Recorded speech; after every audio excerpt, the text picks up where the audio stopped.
of optimal or maximal benefits from the employee, but to the overall functioning of the organization. A single disruptive, difficult employee can destroy an entire department or even an entire factory. Fact. So psychotherapy, that's a new function of the human resource manager. The next is the educator.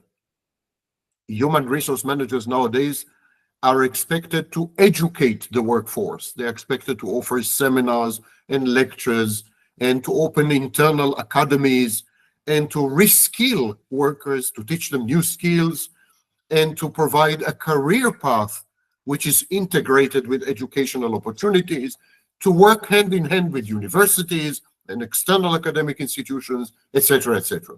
Education, ongoing, continuing education, and reskilling has become a crucial part of a human resource manager's daily routine. So now we have two new functions which did not exist in the 1950s and 60s: education and psychotherapy. Let's go on. Today, the human resource manager is also an extension of law enforcement. He's an extension of the police. For example, if there is a situation in the workplace which involves sexual abuse or sexual misconduct, the human resource manager is expected to take care of it. Is expected to involve law enforcement, is expected to establish protocols in-house, is expected to educate the workforce, and so on and so forth. Enforcement and law enforcement have become a crucial part of the work of the human resource manager. And when the human resource manager fails to tackle in-house misconduct, let alone in-house crime, then the repercussions for the human resource manager are great and unpleasant. So here's a third job. This has not been the case in the 1980s or 1990s. This is a totally new function. And it is defined in legislation in multiple jurisdictions. For example, in the United States, you have Title IX.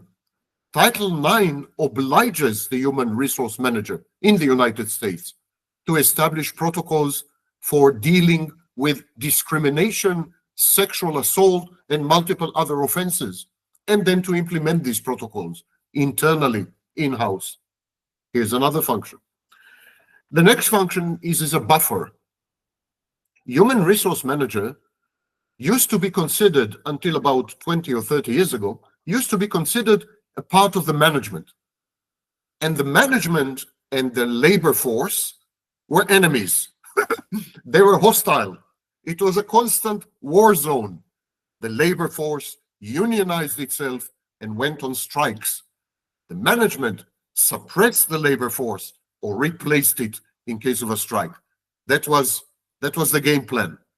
Today, the situation is a lot more complex and a lot more nuanced. Labor is involved in decision-making by law in countries such as Germany. In other countries, the labor force is considered to be a stakeholder in the company. Many people who are employed by modern-day companies own stock in the company or stock options.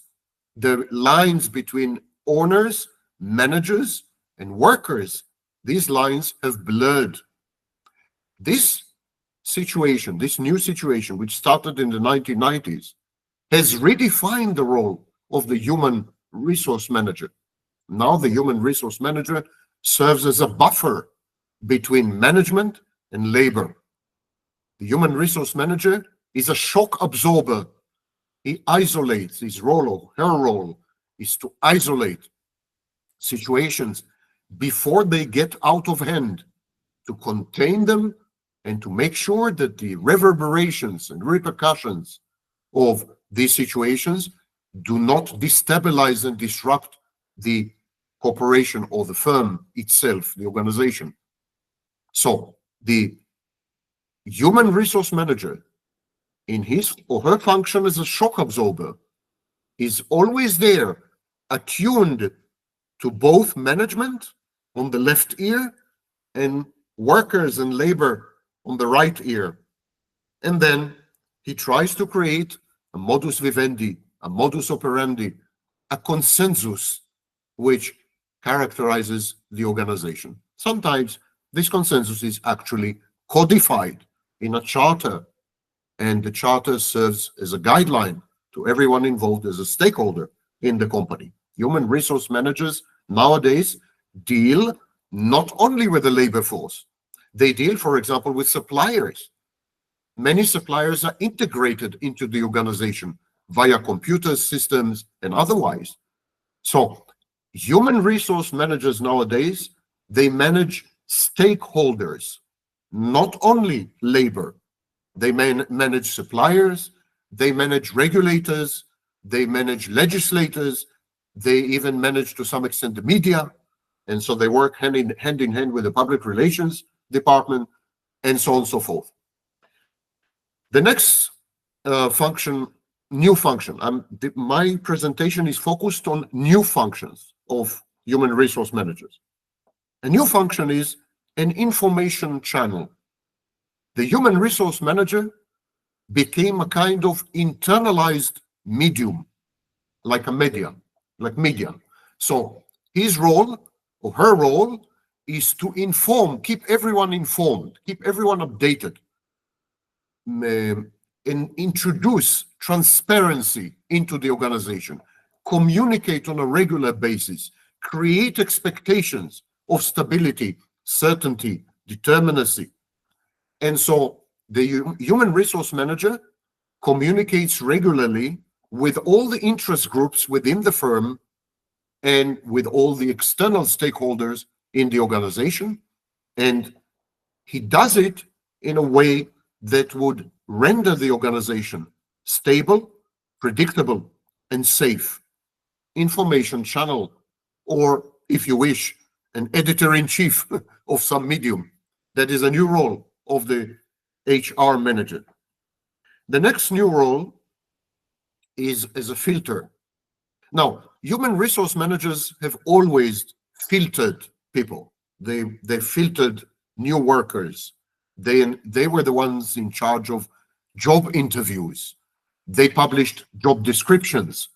They took charge of tenders and auctions, looking for new employees or new suppliers so they were in charge of filtering. They were like a membrane. That is the traditional role of the human resource manager. However, in the new version of the human resource manager, the 21st century version, the human resource manager filters not only externally, but also internally. In other words, the human resource manager structures the flow of communication and information within the organization so as to render decision-making much more efficacious and to optimize the overall output of the organization. So there is an external membrane. If you want to work in the organization, you have to be interviewed by the human resource manager, and it's his or her decision whether you will be employed or not. That's an external filtering or external membrane, but there is also an internal filtering or internal membrane function where the human resource manager makes sure that everyone know what they have to know, need to know basis, and in order to function optimally. And finally, the final function of the human resource manager, which is relatively new, started in the late 80s actually, is as a social organizer. The human resource manager organizes parties, celebrations, promotion-related events, promotional events, manages in many cases the social media of the organization. So a social organizer. It is believed nowadays that the modern human resource manager in the 21st century should convert his organization or her organization into a community. So the human resource manager should be pro-social and communal. He or she should augment and enhance the cohesiveness, the coherence, the synergy, the collaboration of everyone within the organization. And some of the tools to accomplish this involve all kinds of joint activities. A hike common trip, a party, whatever. So a social organizer, a wedding organizer, if you wish, a matchmaker, all these new functions mean that the human resource managers of the 21st century should possess human skills like empathy, the ability to connect, compassion, attentiveness.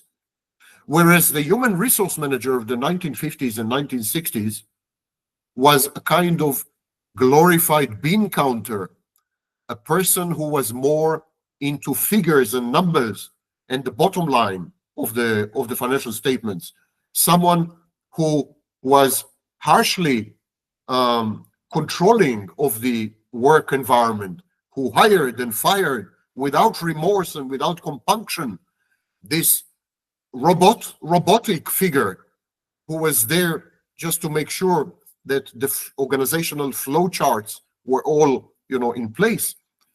Today, the human rights manager is perceived as more of a friend, more of a companion, more of a therapist, more of a helping hand. The human resources manager of today is the human rights manager of today. It's a smiling figure. It's a compassionate figure.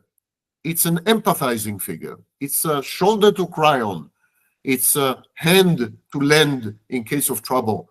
It's someone who's attuned to the pulse of the organization and emphasizes the psychological and social dimensions of managing the workforce rather than cold, calculated figures cast in stone. The humanization of the human resource manager is now, in the 21st century, complete. Thank you for listening. Thank you very much, Sam. Thank you very much for that. Thank you. I think, as most of us must have suspected, the role of the HR has gone from prison warden to a helpful kind of person and to guide, to the role that we are now is not just recruiting and firing people, but also helping them acquire the right kind of skills. I think since we're talking of skills, it's a very good time for me here to pop in that, as you all know, part of what we do at CIAPS, at the Commonwealth Institute, is to help companies and individuals achieve their required skills. And somewhere, but I don't know where it's going to appear, I was hoping we could see it on the screen, will be our 2025 calendar for training programs that HR managers can take away. But you can also find it on the bio of the YouTube screen that we're watching, where we're participating from. If you scroll down and you click on more, you can see the link there for those things. So I am going to, as we share that information of getting the necessary skills, we'll be glad to work with you and your companies on these training programs that we do. Some of them are bespoke, some of them we can create together with you. Is Joy ready? I see you're very clear on the screen. So, I just have to apologize to all of you. I have a video to record in a studio, so I have to rush. It's been a pleasure to see all of you, and thank you for listening. Okay, that's fine. So, thank you. If we can get Joy, I guess Joy.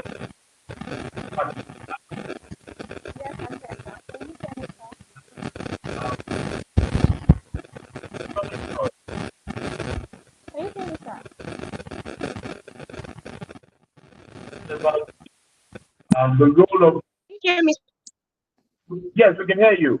You're going to be talking to us about the evolving role of HR management in recruitment. Yes, I will. That's fine. So let's have you there. Okay, thank you very much, Professor Anthony, for this amazing opportunity to share my perspectives and thoughts in the areas of recruitment. So I'll be looking at the evolving role of HR managers in recruitment. And so to give this some contextual perspective, In the over 4 years of my experience as a recruitment specialist, I've handled firsthand recruitment of several roles, several levels, and I have observed that your recruitment practice as an organization or as a professional can either enhance or hinder your organization's success. So hiring right is no longer a task left to chance, to bias, to sentiment, to who knows who, or to cut down on budgets. No, the right people, not just anybody, the right people are the people that are the assets of organizations. Because if you look at it, the more people an organization has, the more potential challenges it's going to face. So it's very, very important and vital that the organization or organizations get it right when it comes to recruitment. And so we're going to be looking at other contextual perspective. So when it comes to recruitment, again, the quality of your hiring largely depends on the quality of the talent you're able to attract to your organization. Right? So in the decades ago, you see that talent were lesser than the available jobs out there. And so organizations would probably have so much talent to pick from. But now we have more jobs that are vying for quality talent, not just any kind of talent. And so we have certain challenges that we have to consider when it comes to recruitment. Globalization. One of the changes that we've seen evolved over the years is the fact that talents are no longer in a particular location. The kind of talent you want or the quality of talent you desire are no longer confined to a particular location. People can now stay wherever they are and work for organizations across the seas, wherever the organization is located. So globalization is one of the shifts that has taken place or that has come to stay that will definitely impact the recruitment value chain of HR. We're also going to look at, or we also need to take into cognizance increased competition. So you see that talent you have in your organization, another organization is actually looking for how to poach that talent. And we also have an aging workforce demography. And so many of the baby boomers in the workforce are gradually approaching their retirement age. And with that, they are going to leave a very big gap in terms of skills, in terms of experience, in terms of knowledge. So this is also a challenge when it comes to recruitment, because you don't just bring people that do not have the same experience as the role you're filling. We also have a challenge of employability, right? So we see talent, young talent that possibly may not be ready for employment. They are not employable. They don't possess the relevant skills, knowledge, and attitude to fit into the workplace. So this is also a challenge when it comes to recruitment. Technology is also evolving, and so the workplace is becoming fast-paced. So it implies that organizations that are not ready to grow in terms of their technology acumen would definitely be outshined by organizations that are following the trend of technology. We're also going to see that all of these challenges, peculiar challenges, are reality facing businesses, and it is the duty, or HR leaders are now faced with the challenge of ensuring that they craft the right hiring process to attract the right talent that fits into the organization context to help the organization achieve success. So how do we ensure that our recruitment process goal is right? How do we ensure that we are doing recruitment right? So the first thing is to understand your organization context. So when I talk about context, you need to understand the field that your organization is playing. What's the customer? What are the competitors? What's the market? What's the growth stage of the organization? You need to put all of this into context when carrying out your recruitment process. And so you might have an organization that is at its growth stage. You might have another organization that is at its scaling phase. You might have another organization that is quite stable. So the kind of talent that you might need to hire for each of these organizations with different levels of their growth might differ. So the HR leader or recruitment specialist need to be abreast with where the organization is playing, the context the organization is. I wouldn't want to bring in a candidate that will not fit in to the organization context. So you also need to understand the success profile of the role you're recruiting for. And so it's beyond just the job description, right? You need to understand what makes this role win. What are the things that the person that would fit into this role needs to have? The attitude, the skills, the knowledge that the person needs to have to succeed in this role. So beyond just getting the job description from the hiring manager, the HR leader or the recruitment specialist needs to have a one-on-one conversation with the recruiting leader or the hiring manager to understand what makes this role win, right? Sometimes we see that the line manager or the hiring manager would relegate that duty to the HR person or the HR personnel. And it could be a challenge because it is the line manager that understands when this person or what makes this role, what is required for this role. So the HR leader needs to have a conversation with the line manager to understand the success profile of the ideal customer. Just like advertisement of any products you see out there, before an advert is put out for any product, they must have done they must have done something they call persona of the ideal customers. So you won't see the wrong advert for at the wrong place or at the wrong people for the wrong people. So the right advert needs to target the right people, the right customers. So you see that when it comes to items for children, the ad is targeted for children. When you see a product that is meant for an adult, the advert is targeted for an adult. So that's a success profile. So it's the same thing needs to happen for the candidates you want to recruit. Another thing you need to take into cognizance is to establish a structured interview process.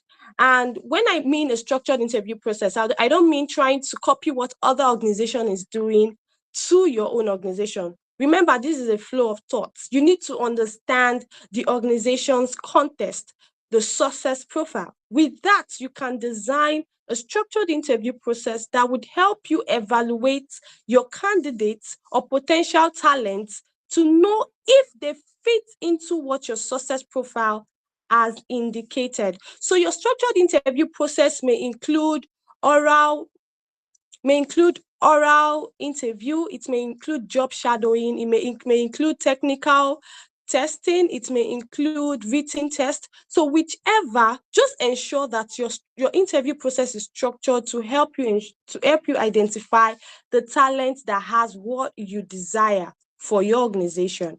Another point to note again is to train your hiring managers. Sometimes you hear line managers say, I've been doing this job for a very long time. I know how to interview. But it goes beyond doing the job for a very long time. There are systematic approaches to take when hiring, when interviewing. So your hiring managers need to be equipped. They need to be trained on how to do recruitment right, on how to conduct an interview process, not to ask the wrong question, not to be biased, not to use the wrong language, because hiring is a skill that needs to be taught, that needs to be learned. Another point to note is continuous feedback. So you need to ensure that you are open to learn, unlearn, relearn, and adopt improved practices that improves your interview process.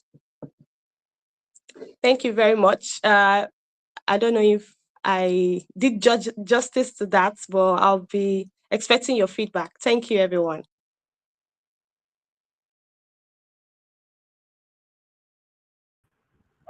Thank you very much, Joyce. Thank you. I picked up a lot of things from there, and I'm sure that a lot of colleagues would have something to learn or relearn as we start the new year. So, the world of recruitment has changed, says Joyce, and it is now employers going for talent for the very capable people.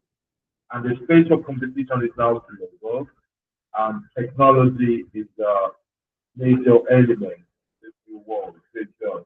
And I totally align with that. Victor, if you're ready, I'll introduce you. Saying our next speaker is Victor Adeyemo, and he's going to speak on leveraging data for business partnering. Victor Adeyemo is the Civil Operations Lead of Cowrie One. Victor, if you're ready, I use the floor to you. You're muted though. You need to unmute yourself. Hi, good morning, Prof. Good morning, everyone.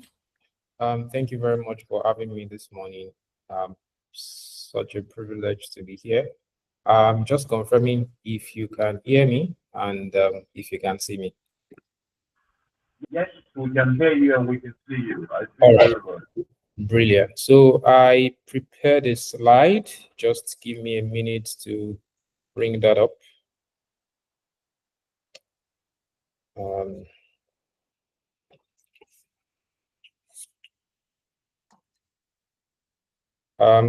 Can you confirm you can see my screen? Can you confirm you can see my screen? Your screen on your slide. Thank you very much. Sorry, say that again. We can see your screen on your slide. All right, awesome. So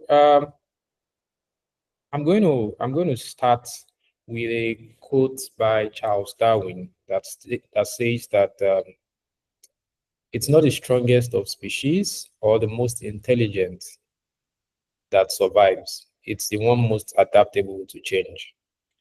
And I'm going to reference that a lot as I go on in my presentation. And my focus would be on how we can leverage data for business partnership. The first and second speakers have done, good justice in speaking to their aspect of the focus for today. But I'm going to, just focus on how HR managers can leverage data for business partnership.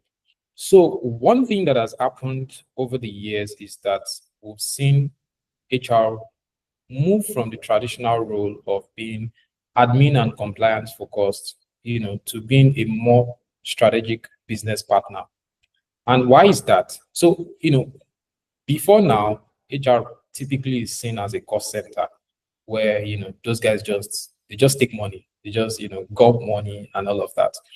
But in recent times, we've seen, a shift to strategic business partnership. And one of the things that is driving this revolution is data. And data because, it's giving us an interesting way to look at what we do, and it's helping us make informed business decisions. So rather than, HR being a cost center where they're just gulping money, we now have, in our hands and armed, we are now armed with data that can really help the business. Whenever we're making, maybe a business decision, we can just go back into our archive, pull out the data, and be able to see for ourselves the trends that are relevant to the business. So why does this matter for HR? So there was a research by McKinsey that says that data-driven organizations are 23 times more likely to acquire customers, 6 times more likely to retain them, and 19 times more likely to be profitable. And that's just very interesting, however you choose to look at it. That, just because you are a data-driven organization or you're a data-driven team, you are 23 times more likely to acquire customers. You are 6 times more likely to retain them, and you're 19 times more likely to be profitable. So if if you extrapolate the code and you put it side by side why data should matter for HR, it means that if HR focuses on data, we are helping the business become 23 times more likely to acquire customers. But if we don't, if you consider the flip side, it means that you are losing out on so much more. It means that you're not going to acquire, you'll be less likely to acquire more customers, you'll be less likely to retain them, and you'll be less profitable, frankly. And again, why does this matter? Because when we are able to align HR goals with business objectives, and we're able to use data to push this narrative, it's always really very helpful. When we're able to make informed decisions on workforce planning, when we have data to help with performance management, it's always very useful for the business. And I'll cite a practical example at this point. So in one of my experiences, there was a department in charge of sales, and employees came in on a contract basis. So it's typically a 3-month contract. Where you come in, you are given a target of, let's say, 5 million. You're supposed to, do 5 million, bring in sales of 5 million within that period.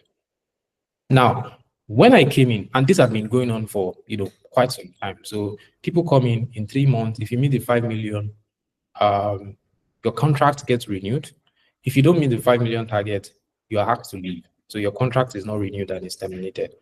So typically, there was just, it was basically just like a barracks where people just kept going in and coming out. You just come, try your hands in 3 months. If it works, you stay. If it doesn't work, you leave. So what I did was that there was data sitting right there of what each salesperson was disbursing every month. And I worked with the IT team. So I got historical data for what some of the top employees were doing, month on month. And in looking at that data, I discovered something interesting. I discovered that there were people who were early starters. For instance, in their first month, they've already done 5 billion. But I also realized that there were people who were not. So they were late starters, right? What I mean by that is that, so they're supposed to do 5 million naira in 3 months. The first month, they've done maybe just 500,000. In the second month, they've done 2.5 million, that's 3 million. And then in the third month, they've done maybe another 2 million. So what I noticed was that there was a growth trajectory for some of these people. And some of them do not pick up until about the 4th, 5th month. But here we were as an organization, in the 3rd month, you're already cutting them off. And then you're going back to recruitment again. There's that recruitment cost. There's the, the onboarding cost where you're onboarding, those new sales agents. So from my data, I realized that some of the top guys did not even start out in their first month by disbursing 5 million naira. It was just evidence that there was a growth trajectory. So what did I do? I recommended to the business that, look, let's try out and extend these people's contract from 3 months to 6 months. Let them stop doing 3 months. Let them start doing 6 months, because that gives them more time, and we are able to, see the impact of what they can do over more time. And what happened was that saved us a lot of money in recruitment costs, because it was an outsourced recruitment. So the agency just kept collecting money and collecting money and collecting money. But here we were losing out on employees that could potentially become amazing talent because there was a 3-month contract period restraint. So it was really very interesting, and the data was sitting right there. But until someone went in and said, I think we can do this differently. And that saved the business a lot of money in recruitment. It saved everybody so much time. And then we were now able to even grow revenue, because the people you're supposed to let go are not going. So this person is supposed to do 5 million naira in 3 months, but in 3 months, they've only done 4 million naira, right? But if you bring in someone else who starts from 500,000 naira, in the first month versus this person in their fourth month, they're already doing maybe like 3 million naira. So marginally, you've lost around 2.5 million naira in revenue. So what I meant was that just that simple bringing out the performance history of each of the sales agents and using it to compare side by side the potential that it can offer the business if we change our approach, saved us a lot of money in recruitment costs and helped us make more revenue. So it's really interesting, the role that data can play in HR, the role that data can play in helping us, make business decisions. Let me just, quickly run along. So there's also another research by Deloitte that says that 84% of CHROs believe leveraging data for workforce insight is critical to stay competitive. And I absolutely agree with that. Absolutely. Because if you're not leveraging data for your insights, it means that you're going to be very, very reactive. It means that you would not be able to have any proactive measures. For example, there's something as simple as you have your workforce is, the demography of your workforce is largely people who are, maybe 70% females, right? And those females are aged between maybe say 25 and 35. Maybe 70% of them are aged between 25 and 35, and they are largely single. If you're not careful, you're going to run into a problem because many of those ladies, especially in Nigeria, and given the cultural context and nuances, are in a place in their life where they're just trying to maybe get a partner, maybe have kids if they want to, right? And with that comes a lot of people who are going to take time off work. So as a business, if you have that kind of demography, you have to begin to ask yourself that how are we going to prepare for what is going to happen over the next couple of years, given the demography that we have. So again, data helps you stay agile. It helps you make very informed decisions. It helps you work on your strategy. So the most recent example I gave about the, a largely female-dominated workforce is that if you are having a strategy that is not in line with what you're planning for, in line with the demography you have, and is not taking into cognizance the fact that these people may not even be available for the kind of strategy we are going to build, and HR is not able to advise the business in that regard, you will get to a point where you have the strategy, but there's nobody to implement them because they are on leave, right? So it just really underscores and emphasizes the importance again. So this is my last slide, and I'd say that data is a new currency for HR's impact on the business, because you are telling management to do this, or you are making this advice from where? You cannot just cook up something and say, I think that, or I have a gut feeling that, this and this is going to happen, and this is how we should position ourselves. Fine, you may have the gut feeling, but it makes sense to just support it with data. So how can we begin to do this as HR professionals, as HR manager? First is to acknowledge the vast potential value that you can add to your business with data. You have to first, come to the realization that, look, there's so much I can do. There's so much I can offer with data. And then when you've done that, you want to upskill your team and yourself in data and people analytics. So there are a bunch of free courses. You don't even have to go for, necessarily paid ones, especially if you're starting out fresh. YouTube is a gold mine. There are a number of them on YouTube. And then from there, you can, decide that, oh, I want to take more paid courses. And if you decide to go for paid one, there are a lot of them available online as well. So you need to really upskill yourself, especially in discovering how can I find the trends, how can I find the insight in this data? Because it's one thing to have data, it's another thing to be able to draw insights and trends from the data you have. Finally, embed data-driven insights into everyday decision making. So that way, you are helping yourself become more attuned to how data can drive the business. So we want to do something, for example, let's say every month we want to buy electricity units for the company. start by saying, how much do we even consume in a week? Such that I can project at the start of the year, this is the X amount we are going to need in terms of electricity units for the year. That helps your finance team. It helps the business. They're able to make plan. They're able to, it helps them in their budgeting process when, they are trying to figure out, so how much are we consuming in terms of this? But you don't know how much you use per week. You don't know how much you use per month. You're just, going with the flow. If we use 300 this month, 200 next month, 400 the following, there's no structure to it. So it doesn't really help you. So again, let's try to embed data-driven insight into our everyday decision making, and hopefully that helps us, become better HR managers. Thank you very much for listening, and I'll hand over back to Professor Anthony. Thank you very much. Thank you very much for that insightful thing. So data as a key element of decision making process. And I like the examples you've given us. I mean, obviously, if we know our people, if we know our assets, our resources, we'll be able to decide better how to use them and indeed how to plan for them. I think it's a very valuable piece to get it. All right, so let's move on to our next speaker, which is Chidiogo Agocha. Chidiogo is coming to talk to us about the importance of wellness and health in the evolving role of HR. And I think it's very valuable. Hello, Chidiogo, are you ready? Yes, I am.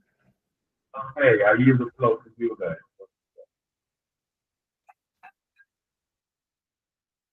Okay. Yeah, good morning, everyone. And it's been a great conversation from Prof. Sam to Joy and to Victor.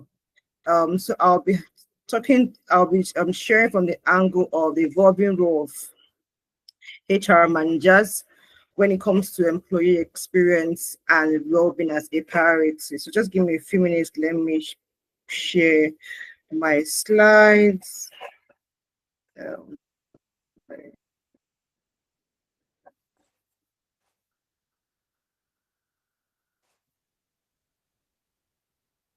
Okay, so I just want to confirm if my slide is visible enough.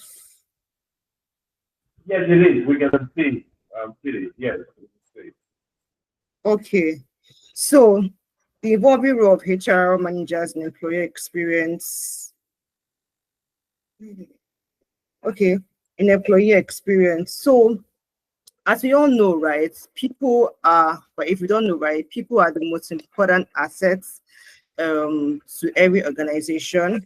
And it's important that, as the world of work evolves, HR managers begin to have this shift in their mindset that is, employee experience is no longer like like a peg, is now an important business strategy, which we need to embed for us to be able to help the business drive and achieve their goals and objectives. So we've seen a shift.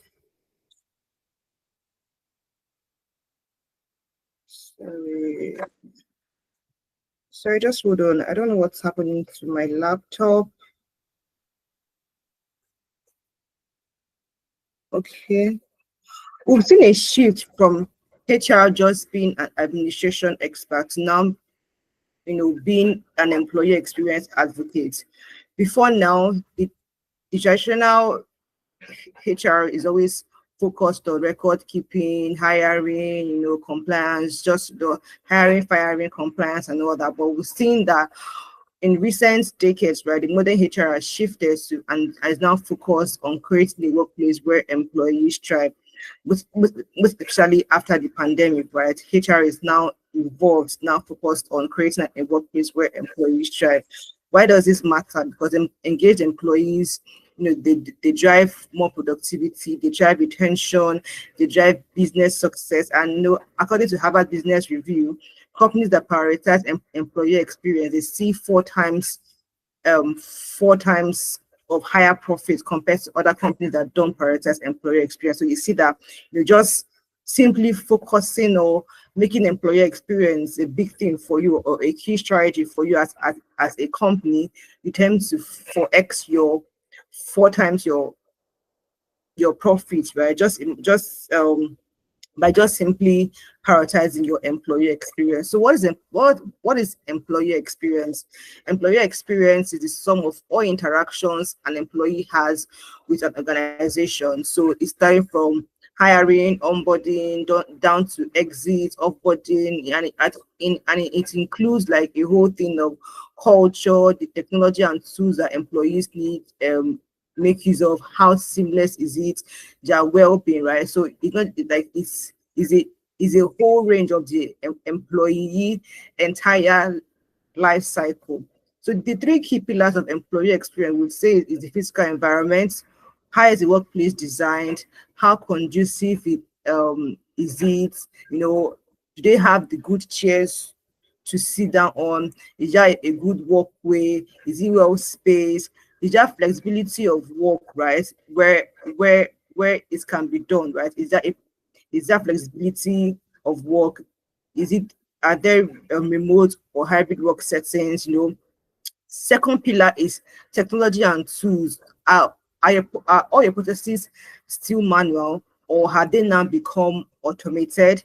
How are the workflows? Are they seamless? For example, if an employee wants to apply for leave, for example, does he or she have to go through like a long bureaucratic process, or is just a seamless workflow where the person can just log on to an ARP or a portal and just apply for his leave simply, and you can in less than 10 minutes, everything is done and completed.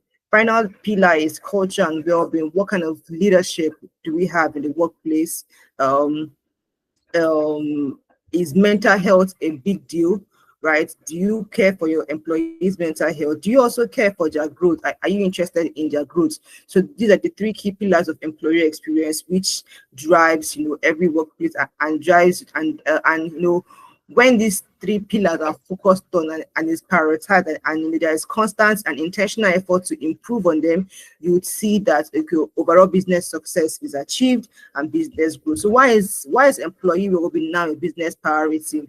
Before the pandemic, right, well-being was seen as a perk, right? So you have HMO, you have gym, you have snack, you have TGIF, it was seen as a perk. But now, post-pandemic, now is now seen as a strategic necessity, meaning that it's a very key important thing for every business to have. It's not a business priority, because post-pandemic we saw a lot of employees, right, quitting their jobs simply because of the way that employers treated them during the pandemic. They didn't like how they were treated, so they were now looking out for places where they felt valued, where they felt taken care of, where they saw that their well-being was a great priority to those businesses. And why is it so? And well-being covers for mental health support, burnout prevention. How is work distributed, right? How flexible are the work hours? How flexible are the work hours? And are there mental health support system, employee assistance programs, that are meant to help employees? Because post pandemic, right, it exposed a lot of things that employees are really dealing with, right? And now employers now ready to provide assistance programs to help employees deal with those issues. So key areas that HR must focus now that our roles are now involved, from just being administrators or personnel managers, we are now employee experience advocates. Key area that HR managers must now focus on is one, on mental health support, provide counseling programs, employee assistance programs, work-life balance, right? Ensure that we can have hybrid work schedules or flexible work schedules, right? And then also provide learning opportunities, meaningful work, career growth, and purpose, because employees now are now looking for purpose, right, in work. Not just is now moved past beyond salaries and all. They're now looking for purpose, career growth. Do I have a chance here for growth? Do I see that my career is on a good trajectory being here. So those are key areas that every HR manager must focus on in the place of work. So what is now, the key role of HR managers in driving employee experience and well-being? The first thing now, HR is now a cultural architect, right? We are now cultural architects, meaning that we are now, responsible for crafting cultures, fostering an inclusive and supportive work environment in collaboration with management, building trust through transparent leadership. So HR in collaboration with management is at the forefront of fostering an inclusive work environment, ensuring that employees have trust, being able to build that trust and confidence amongst employees. Two, HR is now a well-being champion. We now implement wellness programs, both mental, financial, because we've seen that financial wellness is something that a lot of people lack, and it's important for us to include that also in our programs, at the place of work, and emotional programs also, having employees master their emotions, build more emotional intelligence skills, and become mentally stable. I know HR is meant to encourage open discussions on mental health. It's no longer a thing to hide or something to be ashamed of. It's now a topic that HR should, champion and lead. Finally, the new role of HR in driving employee experience and well-being. HR is now a people-centric innovator. So we don't just sit down in our offices and just come up with innovations or ideas without carrying the people along. It's important for us to use employee feedback to improve our employee experience. It's not just about what you think or what you see and that company do. What does your own employee want? It's important for us to use employee feedback and also leverage HR tech, pulse surveys, and there are quite a number of AI-driven engagement tools now, like Office Vibe, Bamboo HR 15.5. So these tools help HR managers, right, in analyzing feedback, collective feedback, and then driving engagement strategies. So what's the future of employee experience? Employee experience has now evolved. There are now new and emerging trends for employee experience. There are now personalized well-being programs. So what works for A will not work for B, or what works for company A in the same industry would not work for company B, right? So well-being programs are now crafted, using design thinking, right, and based on AI insights to craft well-being programs suitable for a certain demographic of your employees or a certain company based on the industry plays in. Now there are now 4-day work weeks, for better work-life balance. Namibia has effected it here in Africa. Belgium also has also effected it. So now instead of a 5-day work, is now a 4-day work week, right? And which has improved work-life balance. New and that emerging trend is continuous listening strategies. So real-time employee experience. So not just waiting for end of the year engagement survey or a suggestion box, right? So real-time employee experience. You walk up to employees, you ask them, get feedback for them, and then providing holistic benefits, not just focusing on career growth alone or emotional alone. You're providing mental health programs. So probably including as part of your health program access to a therapist quarterly or biannually, financial wellness programs, right, on having career growth. Like, so ensuring that every employee's personal development is taking care of their learning opportunities, and then the scene that the business has overall has an interest in the growth and development of their employees. So finally, HR has moved beyond just making policies, right? It's now about putting our people first and ensuring that people's experience with the workplace, because your employees, even after they leave the workplace, right, they want to become ambassadors of the brand, right? If if they have a great experience from onboarding to offboarding, right? And we always have the opportunity to always change the narrative, right? And not be seen as, that tough personality, right? It's important for us to change the experience, change this narrative, and place employee experience and well-being as a major business strategy and priority for us to achieve overall business success. So my question right to us now, how do you want to go back? What's your plan to go back and redesign your employee experience in your workplace? That's, it can be so you can 4 times your profits, right? As Harvard Business Review said. Thank you.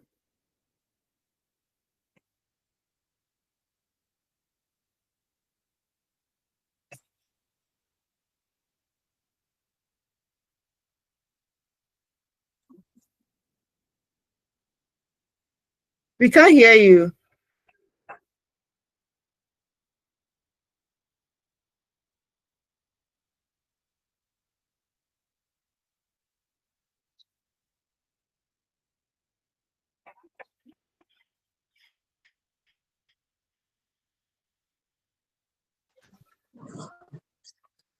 Hi, Prof. I think your device is You're muted. muted.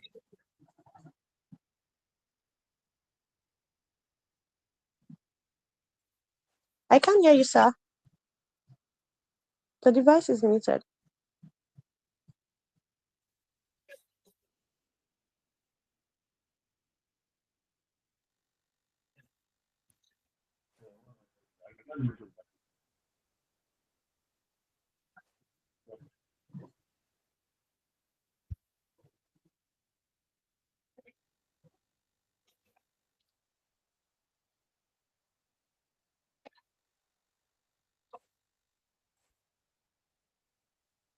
Oh dear. Can you hear me now? Yes. Yes. Well, thank you very much, everybody. Some back in advance to people. At this point, we have less than 10 minutes left. Use the second 1 hour. In this less than 10 minutes, I'll see if we have some input from other participants. Well, let me just go around everybody in about 1 minute each to tell us on your own personal level what is the most striking thing that you've encountered in your job that is different from what you expected or what the classical role is. So let's do that in 1 minute each, less than 1 minute. The newest thing, the most striking thing that has really come up in your job as an HR practitioner.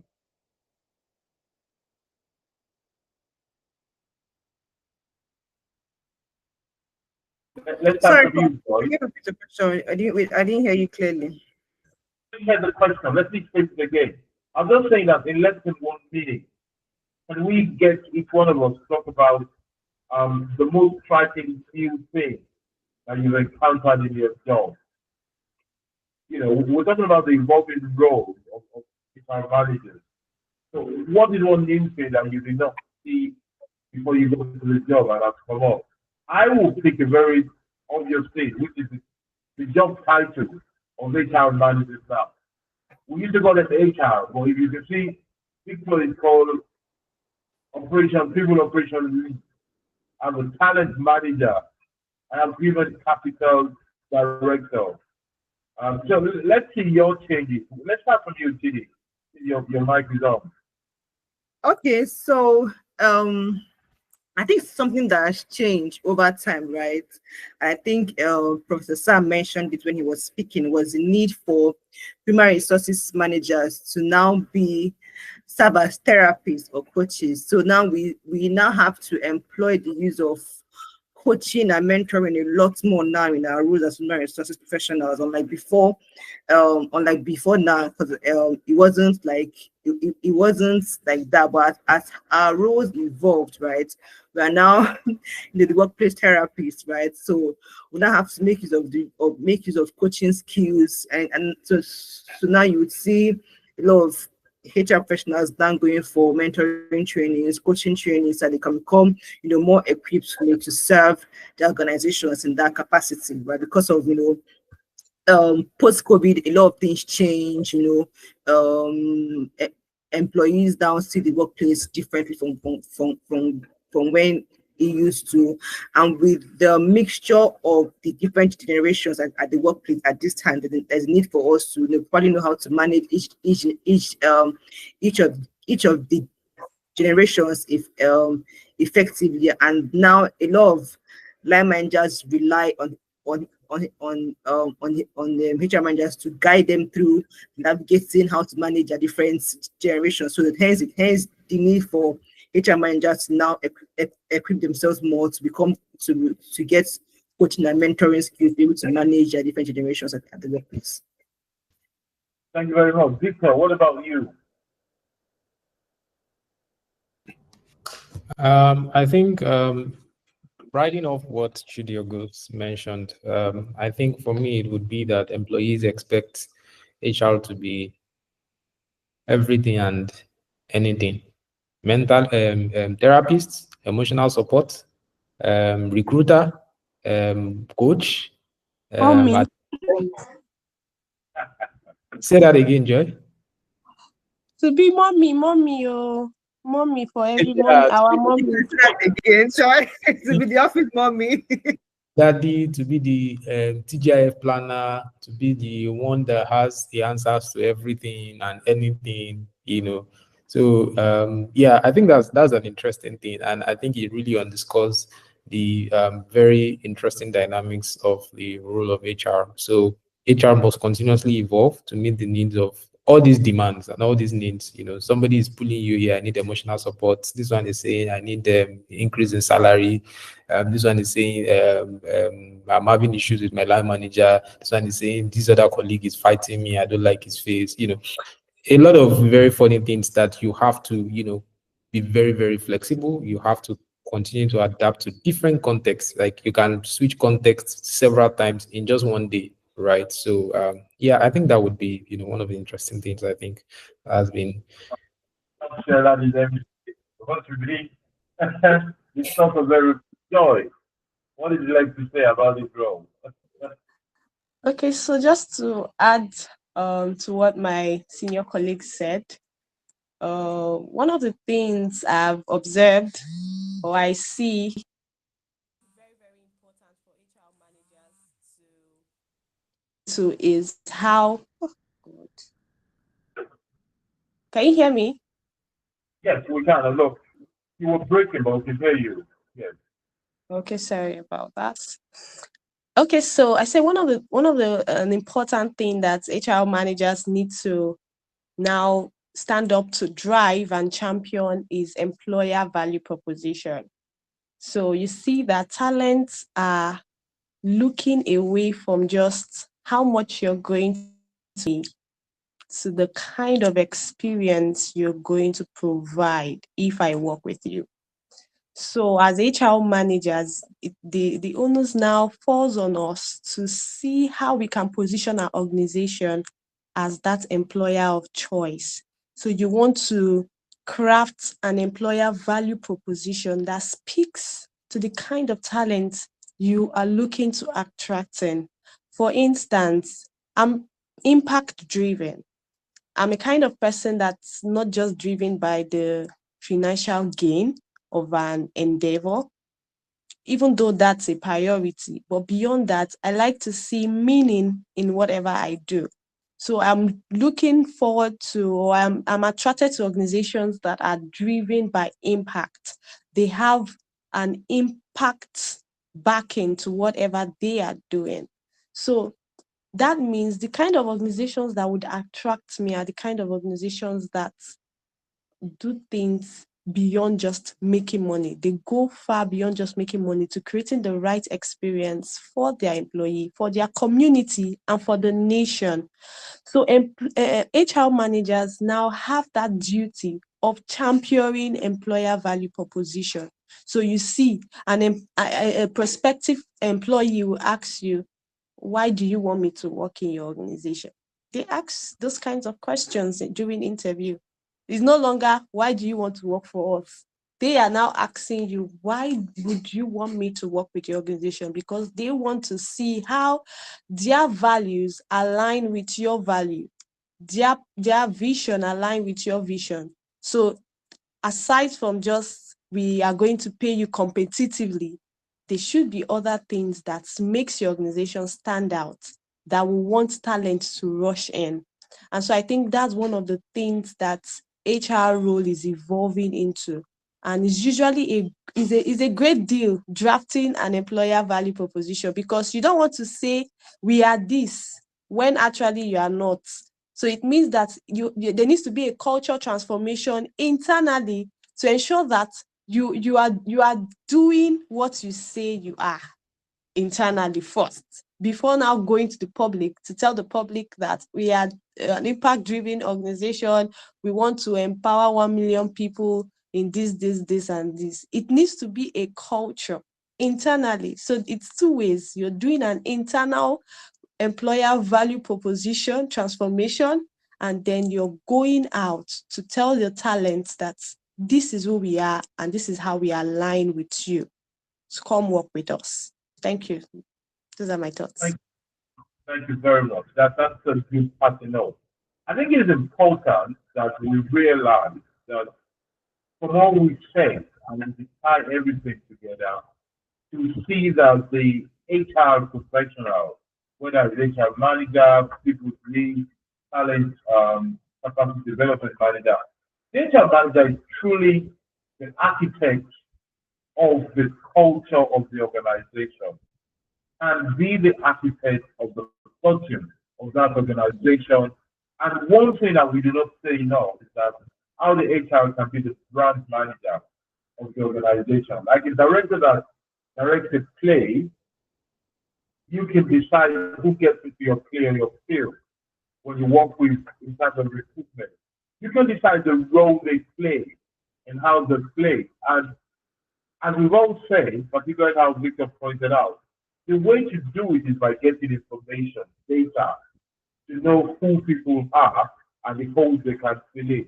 From our part, as an institution that trains individuals and trains organizations, we are proposing this year to work with HR to continue to design our program. So to that extent, whether we're sending people for any region, I think whether when you send people for training, for example, I think it would be good for HR to add a note to it, say, can you please put some emphasis for this particular individual or set of individuals on certain skills that we want them to acquire. Allow me to do some teaching there or to do some examples. So in the month of February, for example, I feel we're doing a program called Strategy for Adding Value for Non-Executive Directors. Here's a program that allows non-executive directors to see how they can increase profitability and productivity of the organization. So, for example, in that kind of program, it would be good for HR to send us a note to say, we're sending these people to you. Can you tell them how to promote our company? Can you tell them how to help us increase sales or relationships? Those are the kind of things I think the new HR of the future should be dealing with specifically. And I'm glad our speakers today, whom I find very much, has mentioned all those things. We shall be sending you some information via your email, their WhatsApp, to keep you posted on what we're doing and what we tend to do. And as those of you who know CIAPS can testify, we're always open to collaboration, so we're always open to your input, and we hope together we can continue to make the working place better places and create happy, productive professionals in all we do. Thank you very much, everybody, for participating. And a very special thanks to our speakers, Sam Vagney, Joe, who is in the Sunday, to long Sunday, Joy, to Victor, to Chidiogo, and to everybody that makes today possible. We'll keep in touch and we'll see you in our next program. Thank you very much, and bye, everybody. Thank you, Prof. Thank you, Thank you, Victor. Prof. Thank you, Thank you, Victor. Susan. Thank It's you. nice learning from you. Thank you, everyone. Bye.